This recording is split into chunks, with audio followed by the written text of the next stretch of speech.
2022. Crime is up from 2021 across the board. Auto thefts up more than 100%, burglary 72%, robberies 52%, murders up 33%. And Republicans want to pin that on Alvin Bragg and his policies to make the implicit, if not explicit, point that he's allowing violent crime while prosecuting former President Trump. Madeline Brame will testify in front of the Judiciary Committee. She is chairwoman of the Victims' Rights Reform Council, whose son was murdered in Harlem in 2018. Madeline, thank you for being here. What doesn't America understand about Alvin Bragg? And I ask that because we know what his and his supporters will say, which is we have to address the root causes of crime. Locking people up for small offenses and holding them on bail after a minor felony doesn't make people safer. It just punishes the black and brown community. That's what they say. What doesn't America understand about that? Well, thank you for having me, first of all. What America doesn't understand is when we talk about decriminalizing poverty, we're also talking about criminalizing victims.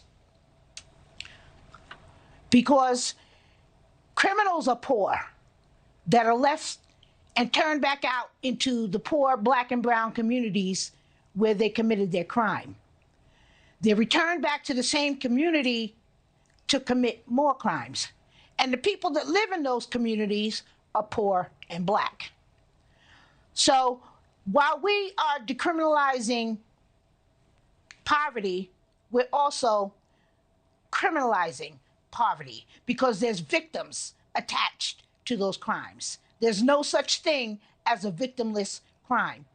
And people who live in these communities see this on a daily basis with stepping over dead bodies, sidewalk shrines, mothers going down to the morgue to identify their child's dead body, mothers at funerals leaning over caskets, completely heartbroken. The only time we see these people who are making these decisions, these lawmakers, is when it's time, when it's election season, when they come to pander for our votes. They get up there, they make these fabulous speeches, and they make all these promises, and then at the end of the day, they do nothing. They completely abandon and neglect these communities for generations. This bail reform law has been a runaway train that's crashing right into the black and brown community. They need to put it through a shredder and start over.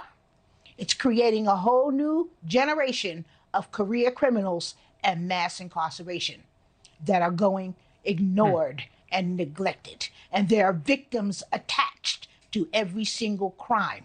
Now, this hearing on Monday is to give the victims a voice. Because when we tried to reach out to all of the Democratic leadership, they completely ignored us, ostracized us, shunned us. Wow. They wouldn't hear the victim's voice. The conservatives are the only ones that actually gave us a seat at the table. So this is why Jim Jordan is doing this hearing on Monday to give victims a seat at the table. We don't care about the crime Madeline, that's happening. Go ahead. I'm sorry. No, I just appreciate what you're saying, and I know when you talk about the victims of the crime, you speak about it personally because you're speaking for your son, who was murdered a couple of years ago, who obviously can't speak, and you're continuing to fight for him, which is really the most anyone could ever ask. And I know that fight won't end for you, and it's a daily fight because you live with that every day. Madeline, we appreciate it. Thank you. We'll check in Monday after your testimony. Thanks for watching. Go to newsnationnow.com to find NewsNation on your television provider. And don't forget to subscribe. Click the red button to get more of NewsNation's fact-driven, unbiased coverage.